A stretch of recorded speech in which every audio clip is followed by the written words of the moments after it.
Good morning, everyone.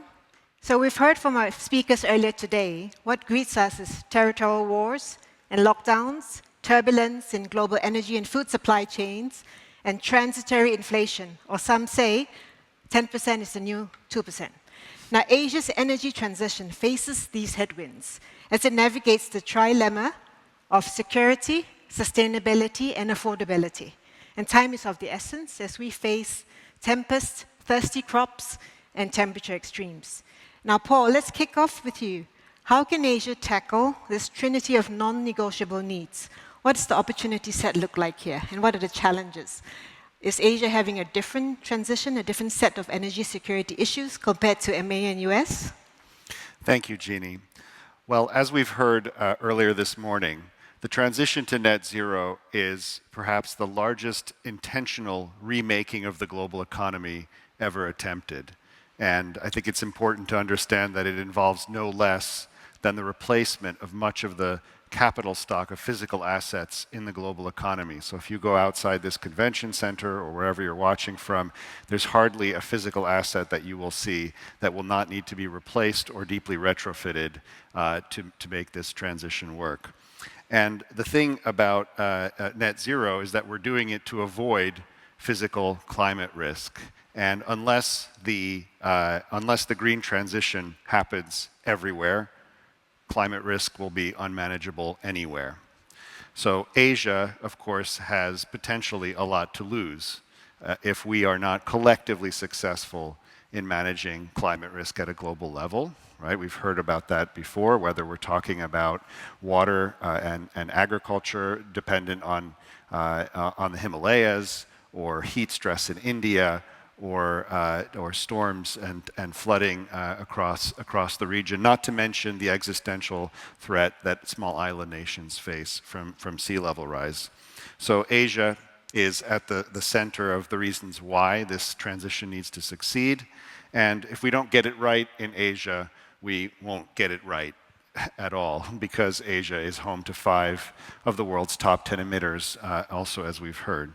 But I think the important thing to understand from our perspective at BlackRock is that Asia has so much to gain from the energy transition. It's already, Asian economies are already positioned to be winners in this transition, whether you're talking about China's lead in solar and EV, Australia's reserves of transition metals and capacity to produce green hydrogen, Korea's lead in battery production, or Japan's expertise in energy efficiency technologies. So whether we're talking about electrification, renewable energy, hydrogen economy, efficiency, or indeed the market for climate resilience solutions, Asia is really at the center of the action, and it's important from a market's perspective that to get out ahead of that. And we believe that the companies that will get out ahead of this change will tend to outperform those that don't. Now, yes, the current energy shock, global energy shock, poses special challenges for energy importing nations, such as many of those in Asia. And it's a reminder that the energy transition is a long-term process, which will often be uneven. But it's also a reminder that electrifying much of the energy system, empowering it with homegrown renewable energy while investing in efficiency, these steps are generally aligned with energy security. So it's a matter of taking a long-term perspective. Thank you, Paul. And you talked about if we get it right, or we have to get it right. So maybe I can ask Fiona, coming from the industry perspective, can we solve the energy trilemma, or are we having to face the torment of Tantalus, never able to satisfy all 3 needs? Well, I'm an eternal optimist, so I absolutely believe we can solve it. But I think there are some things to bear in mind, particularly when we think about the Asian region. And we've heard this reinforced by Larry Fink this morning and also by Mark Carney and the Minister, which is that not all emissions reduction opportunities are equal. So some sectors are easier to decarbonise than others, some countries are easier to decarbonise than others, and some companies will be able to decarbonise more quickly than others. And this differentiation really underpins things like the success of the Paris Agreement, which has given that flexibility in terms of how countries might approach their net zero pathways. One example I might give, which is very relevant to the company that I work for, BHP, which is the world's largest mining company, is around steel making. So steel making is a notoriously hard industry to reduce emissions from. Very different to, say, the power generation industry, where there are plenty of opportunities, plenty of substitutes available to go from coal to gas to renewables. It's not so in steel.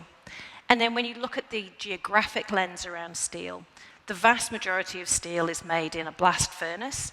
The vast majority of blast furnaces are in Asia, and the blast furnace process produces carbon dioxide as a chemical byproduct. So when we're thinking about decarbonising steel, we're not just thinking about technology, we're also thinking about geography and how we might approach this decarbonisation from a regional perspective. So when we think about decarbonisation in Asia, we need to think about that. Where are the emissions coming from? What's the life of the stock that we're dealing with? A lot of these blast furnaces are very new.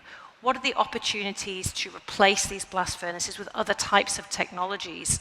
Electric arc furnaces, direct reduced iron, which tend to have a much higher representation in other jurisdictions. So what we've done at BHP is identify there's an opportunity for us to work with our customers.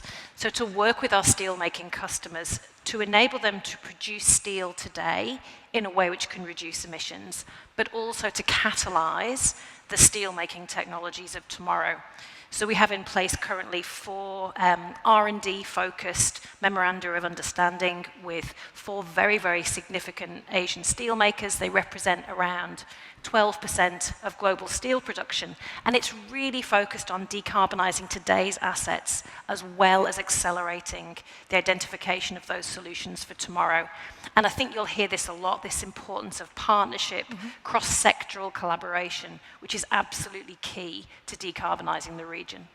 Thank you. And staying on this, as the demand grows for low carbon technologies and products, there will be increasing demand for aluminum, nickel, lithium, and coking coal, right, which is an essential component of iron and steel production. And as you touched upon, there are different sectors and with different ease of abating the emissions. So if we want to capitalize on these opportunities, how do we ensure that we are not just rearranging the deck chairs on the Titanic? Maybe I can invite Meghan to share. Sure. I'll start by saying I think we can all agree that those commodities and raw materials that you just mentioned are a critical part of the net carbon zero transition. But it's going to take innovation and it's going to take capital, right, to support that innovation. Let me set the stage on the size of that challenge and opportunity. So $4.5 trillion a year, every year, from now until 2050, is estimated to be required from an investment perspective to solve the net carbon zero problem. Now, let me just say that number again, because many of you in the audience, if you haven't heard that before, you'll say, surely she didn't say 4.5 trillion a year, every year from now until 2050. And I did. What's interesting about that number is only half of it's accounted for by things that are already commercial today, wind, solar, and to some degree, EVs. The other approximately 50% is unaccounted for. It's going to require innovation supported by capital, either things that haven't even been invented yet today or things that are nascent today that we need to invest in to grow and scale. What's interesting that's happening today is investors and customers are getting pretty savvy on thinking about when you look at a particular product, what is the carbon intensity of that product? And they're looking at these upstream components that you just mentioned and realizing that those upstream commodities, materials, as well as the process itself, excuse me, is very important in looking at the entire life cycle analysis, right? So from cradle to grave. So it's going to require capital. It's going to require innovation. What I'll also say, though, is I'm also an optimist, all right? We've done this before. If you look at wind and solar, solar has come down 20% every year for the last 10 years. People estimate that EVs will be at cost parity with the internal combustion engine by 2024. Some experts say that 70% of these sectors will be at cost parity with their carbon-intensive counterparts by 2030 with the right investment. So we talked about some of those technologies that are going to get us there before we started the panel. Hopefully some of these will sound very familiar to you. We could probably do them. Okay. Was I being heard? Hello, hello? Okay. Sorry, clearly something was going on with my mic. So we know some of these technologies from electric arc furnaces, hydrogen, renewable power. But what I'll end by saying is it's really important to also acknowledge that as we use innovation supported by capital to bring down the costs and bring down that carbon intensity, whatever's left is going to require CCUS technology. So carbon capture, utilization, and storage for these real hard to abate sectors, that's going to be a really important piece of the solution. Thank you. So there are opportunities out there. So maybe I can hear from Fiona and Meghan do chime in as well.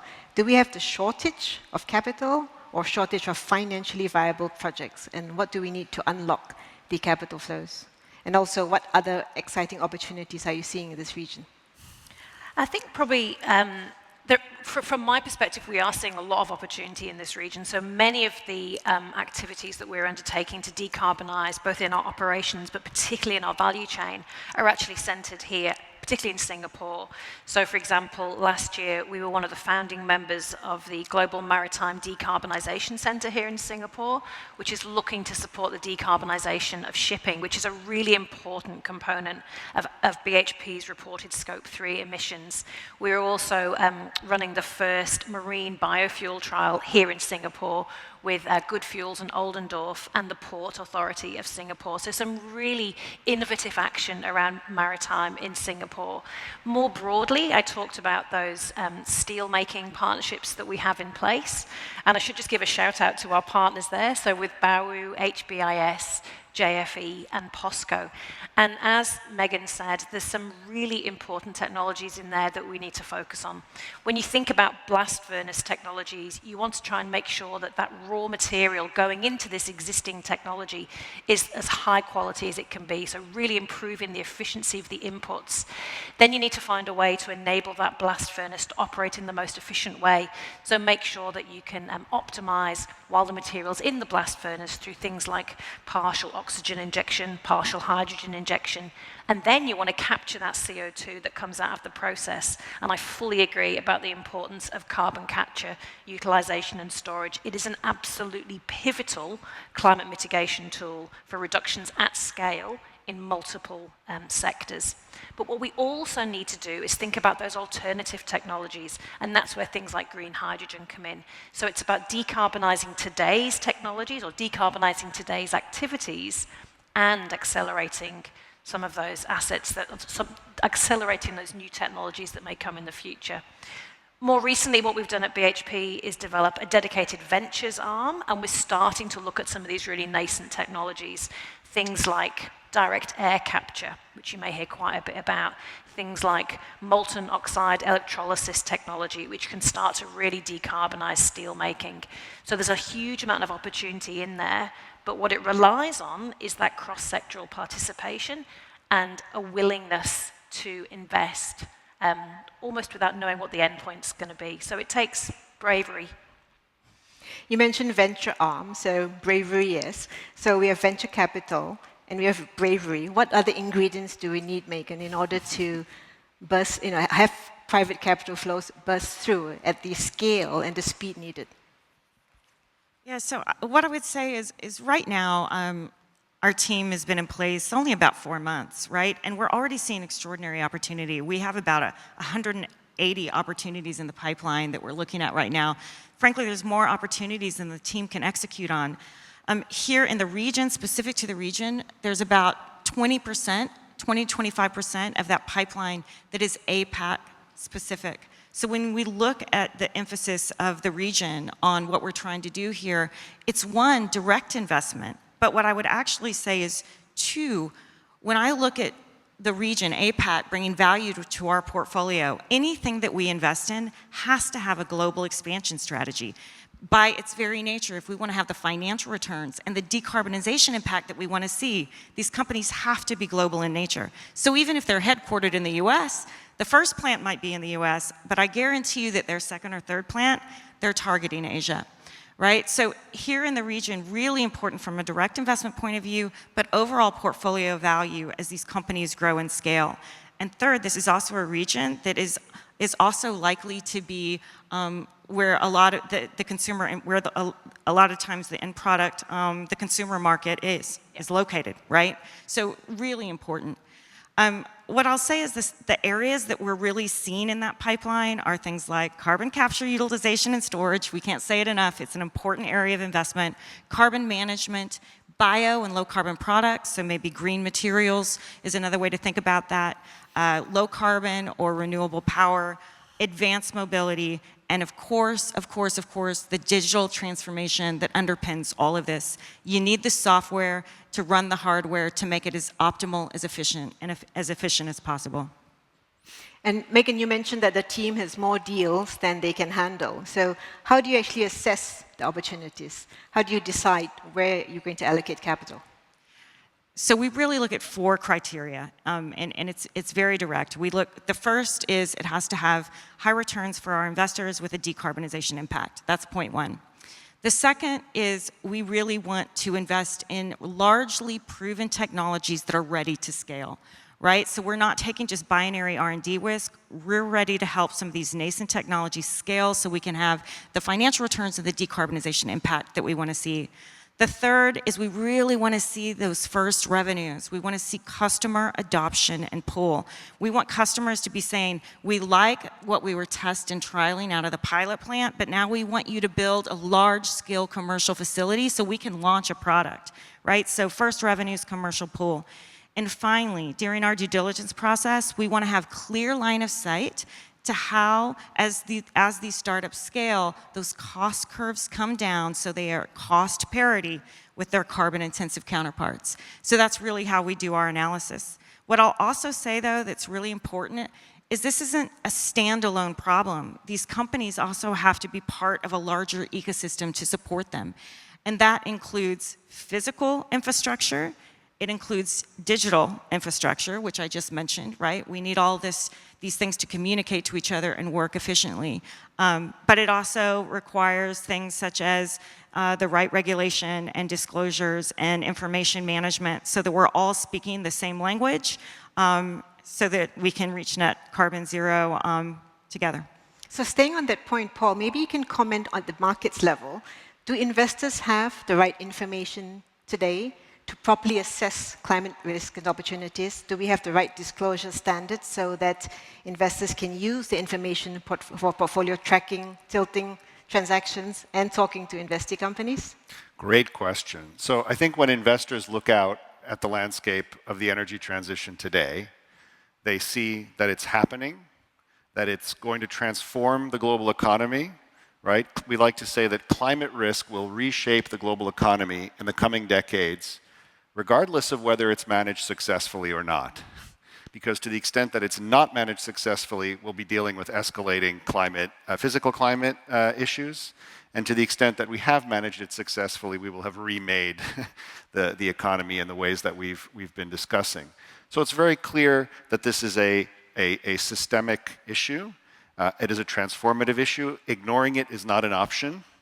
But navigating it is very difficult because of the uncertainties involved. The difference between the trajectory that we're on in this story and the one that we have committed to go down across societies and governments and corporates and the financial sector, that difference is huge. And if you're an investor, you want to know not only what is the world as it should be, as expressed by these goals, but how is this story likely to unfold? So for us at BlackRock, our job is to help our clients navigate this material, fundamental, but uncertain story. Now, in some ways, investors do have useful tools, right? There is a lot of capital chasing green companies and projects today. No problem finding the ones that are green. And that's why you've seen the cost of capital of green companies, the companies that are in the business of sustainability, actually go down and actually is cheaper now, all else equal, than companies in other sectors. The problem is that emissions come from carbon-intensive industries like steel or power generation or shipping. And capital markets need to be able to identify the companies that have a credible plan to make their way through the transition, right, versus those that don't. And different sectors are at different stages of this journey. So we talked about steel. That's a difficult one. It's relatively early in the story. But look at power generation. Look at the automotive sector.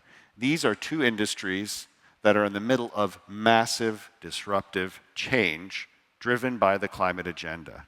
They're not just talking about climate goals. They're in the middle of this, right? And so if you're an investor, you need two kinds of tools to understand the future direction of companies. One is, yes, you need to understand what their climate commitments are, whether they've made a net zero commitment, whether they've adopted a science-based target, whether that science-based target is reflected in their capital planning decisions, right? And that's been a lot of the focus of the analytics that have been developed for investors.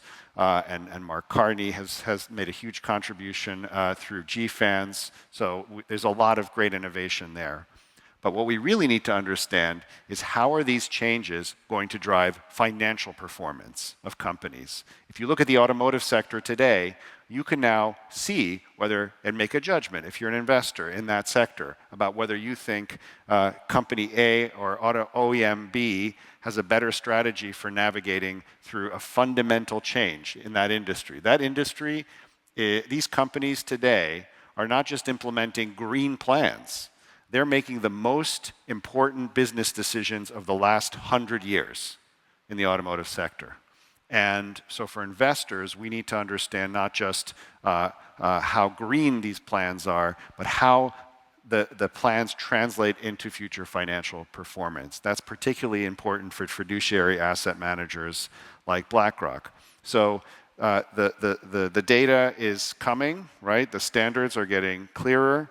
But corporate disclosures are so important for investors to be able to evaluate these things. And then I'll just mention one more tool that investors really need is not just the issuer level analytics that help us evaluate companies, but at the macro level, we need to be able to forecast how we think this energy transition will unfold. Today, if you're an investor here in the room or watching online and you're deep into this, you know that you have plenty of scenarios available to you to use to try to apply to macro models of the economy. But those scenarios generally tell you about the world as it should be. They are normative models, right? What would the economy look like if we were successfully transitioning to 1.5 degrees, right? If that were true, then what would be the share of new vehicle sales that are electric? What would be the evolution of electrolyzer capacity? What would be demand for coal? These are very important, but what we need are a new generation of scenarios and tools for investors that try to forecast what is likely to happen. And one of the reasons that it's important to do that is not just because we have to invest in the world as it is, not only in the world as it should be, but also because of the dual importance of transition risk and physical risk.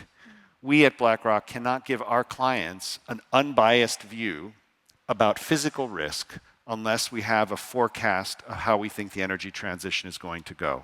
And it is that cocktail of physical risk and transition that together will affect financial portfolios. So we're in the middle of a really exciting period in the development of these tools, and we are certainly investing a lot internally to help our clients navigate their way through. So the information set is better than going downstairs to the casino and playing roulette. And it should get better where we have the proposed SEC and ISSB standards that will be requiring disclosure of how climate-related risks and opportunities impact financial performance, position, and cash flows. And you mentioned tools. So science-based standards, science-based targets, these can act as investors' lighthouses, but not every company is comfortable being under the glare of the disclosure spotlights. And either because their current metrics don't compare favorably with the international peers, or they're in a hard-to-abate sector, or they're not comfortable disclosing forward-looking information. So maybe I can turn to Fiona and Paul and Meghan jump in as well. Do we have the right structures in place to incentivize companies to disclose short, medium, and long-term targets? And is there sufficient and productive dialogue between companies and investors to prioritize transition in a setting of time-bound targets rather than focusing on today's ESG ratings? I think, well, BHP has a really long history of prioritising disclosure and engagement. So we first released our scenario analysis looking at a range of different climate-related outcomes and the impacts for the company, both in terms of strategy but also value, back in 2015. So it was a long time ago. And that experience really helped when I joined the TCFD back in 2015 and was able to provide a practical example of how companies like BHP can start to think about the future and identify some of those directional trends that we might expect to see in a range of different climate outcomes, and importantly, the levers we would need to pull if we started to see the signals and signposts appearing that suggest we're heading down one path or another. So the use of scenario analysis is incredibly valuable in helping think through what the future might look like, but raising your point as well, I think it's really important that you can't build a strategy on the basis of what you want to see. You need to build a strategy on what you can see and build resilience across the range of possible outcomes. Because although everybody wants to get to 1.5 as quickly as possible, we don't know if we're going to get there, and if we do get there, when we're going to get there, and when we get there, how we have got there. So we need to have a bit of flexibility in how we think about this transition, because it won't happen overnight. Having said all of that, when you have your climate scenario analysis in place, it gives you a good indication of what the future might look like, and it then allows you to translate that into a plan of how you're going to maximize the value for the company. So last year we put out a climate transition action plan at BHP that talked about how we were going to achieve our targets and goals, get to net zero by 2050, and we put that plan to our shareholders as part of a say on climate. And remarkably, in our sector, we actually got a really strong vote in favour of that climate transition action plan. So almost 85% of our shareholders endorsed that plan. To me, that's a really strong indication of the value of ongoing engagement and being brave in disclosure. The biggest fear I think companies have is that if you disclose, you'll be penalised. To be honest, if you don't disclose, you'll be penalised anyway, because people will imagine the worst. It's much better to have an open conversation about where the challenges are, but also where the opportunities are. Some of the other challenges, though, around transparency and disclosure, this issue of transition. Sometimes people think we can just flick a switch and we will get to 1.5. We won't. It's hard. It's going to take a bit of time. The analogy of the switch flicking, you need to build the wires behind the switch to be able to flick it. So the word transition is used with purpose. It is something which is going to take time, and some sectors will decarbonise faster than others, and that is just the reality of what we're dealing with. Mm-hmm. The other thing I just wanted to reinforce from what Meghan said is we need commodities to support this decarbonisation. You don't get electrification of everything without copper. You don't get batteries without nickel. You don't get adaptation and decarbonisation infrastructure without steel, which at the moment relies on iron ore and metallurgical coal. So there is this transition that needs to be recognised, and capital needs to flow to those activities to support it. Okay. The final thing I would just say is that benchmarking is really difficult for companies and really difficult for investors. And the benchmarking needs to recognise that different sectors decarbonise at different rates. So I know there is a tendency to try and find the kind of the holy grail, the climate proxy for everything. I don't think we're going to find one, and it will require us to do a bit more engagement and a bit more, have a bit more flexibility sometimes in the way we think about transition for different sectors, companies and regions. And Paul, maybe you want to come in on the engagement side, in particular vis-a-vis Asia. Well, Fiona mentioned the importance of scenario analysis. Bingo. That is, what I think one way to think about the stage that we're at for investors, and I think particularly when I think of the Asian context, is for the last decade, the climate project around the world has been focused on raising ambition, and the currency of ambition is pressure. So various stakeholders have been putting pressure on each other to raise the level of ambition, and we've gotten to the point where something like 90% of global GDP is covered by countries that have committed to net zero by around the middle of the century. We've seen a huge uptick in the percentage of our clients that have committed to net zero and the companies that we're invested in. But if you're in the mode of implementation, that the currency of making it happen is not pressure, I would argue. It's confidence.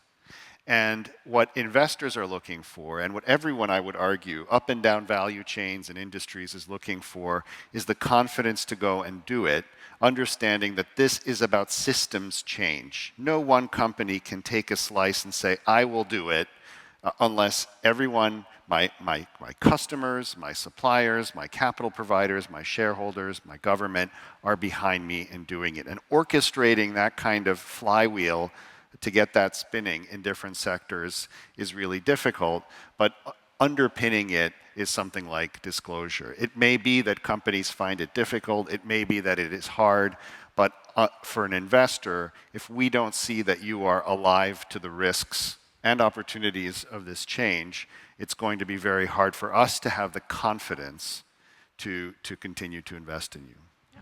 Thank you, Paul. Now, we've got some questions from the audience, and maybe we can turn over there. So, I don't know whether you can see that. We have a question which is, how can the US and Europe policymakers increase collaboration with Asia's efforts towards new energy mixes, be it in the cement industry or other heavier industries? So maybe I can ask Meghan and Fiona chime in as well if you have anything to add. Sure. This goes back a little bit to what we were talking about earlier in the conversation, and that customers and investors are getting quite savvy about life cycle analysis and doing that in a correct and holistic way, and looking at all the components that go into that process, the commodities, et cetera. And what I will say is that companies and corporations are aware of this and want to participate in that net carbon zero transition because they know regulation is coming, like in Europe, based on the life cycle analyses that I just mentioned.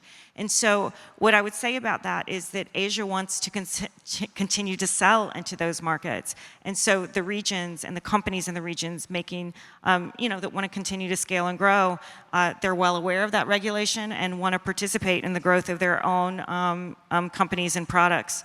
And so I think it's in motion because of the regulation that's coming if you want to sell into the European market. Mm-hmm.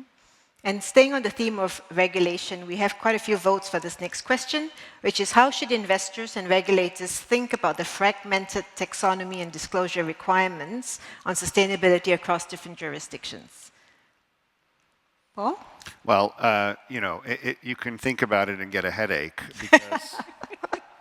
because fragmentation of these standards is a problem. And we have been quite vocal that we need to converge towards disclosure requirements for companies that allow them to report in ways that in turn allow investors to really compare and evaluate companies on some level playing field across jurisdictions. This is hard because different jurisdictions have different fundamental sort of philosophical approaches sometimes to financial regulation, and they have a different starting point. So finding your way from a different starting point to a common end point is challenging.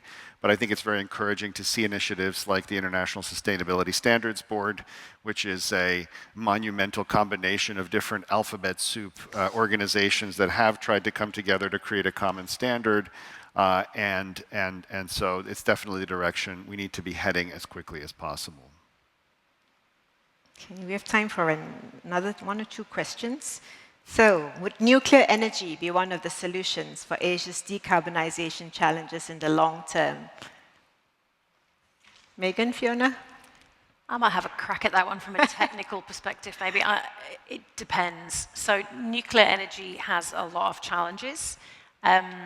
Obviously, in terms of where you might site the particular nuclear facilities, the geological stability that you're dealing with, but also practical issues around permitting and having access to the right resources that can actually, as in human resources that can develop these projects, because we haven't seen as much focus on this in the last 20 years as you might have expected, given the greenhouse footprint associated with nuclear. So it is a challenging It's a challenging technology to deploy quickly, and that may determine how much penetration you actually see in the region. But you may know more. I don't, okay, to be clear, so Paul, jump in if you want, but nuclear, the conversation around nuclear, it goes hot and cold, right? Because we all know that on the one hand, it's environmentally friendly, but it's also scary. It's frankly scary to a lot of people. And how close do you want it to your homes, those kinds of things. There's been some bad history, right, that we're all very well aware of that just frightens the common person, right? So it's a hard one. I don't know what role it's going to play in the future. I'm not sure any of us do. Paul? Well, as the only non-PhD scientist on this panel regarding nuclear technology, look, nuclear is a zero-carbon energy source, period. So if you're interested in decarbonization, then of course you're interested in nuclear. Nuclear has had challenges with its license to operate. So it is not free of ESG problems, even if it is clearly a zero-carbon energy source. And I think each nation has a different history with nuclear and a different set of decisions to make. There are nuclear proliferation questions as well that get entangled with this. So, as investors, I think we approach this from the hard-headed perspective of investment risk and opportunity. And for us, the question of the future of nuclear is really bound up in decisions at the level of society that serve as gating functions for our ability to participate. Thank you. And one last question, slightly controversial, but I think you know that's for you. I know. Mining companies are rich from extracting natural capital while polluting CO2 at massive scale. How can we improve their climate ambition? Sorry, Fiona. No, that's fine. It's pointed and it's direct, and I appreciate it. I think what's driven mining companies over the last, say, 20 years has changed. So for the first sort of 10 years of my career, mining companies were really focused on policymakers and what are policymakers doing in setting national targets, carbon pricing mechanisms, for example. But in the last 10 years, particularly in some of the jurisdictions where we operate, we've seen a bit of a step back from policymakers, and into the fore has come the investment community to really drive forward that ambition, both in terms of what we are committing to, but also how we're delivering. When I think about companies like BHP, with the world's largest miner, we have to look at two sides of this. We have to look at how we address our own emissions, so our scope 1 and 2 emissions from direct combustion of fossil fuels, but also from electricity consumption. But we also have to think about what we call scope 3 emissions, those associated with our value chains. The order of magnitude of those is quite different for BHP. Our operational emissions are relatively small at 15 million tonnes. Scope 3 emissions are significantly higher because of those emissions associated with production of steel from our customers. So we have to hit both of those, and we have to hit them both hard. In terms of how to encourage companies to go further, keep the pressure on. Make sure that you know what other companies in the sector are doing, because nothing drives ambition more than competition inside these sectors.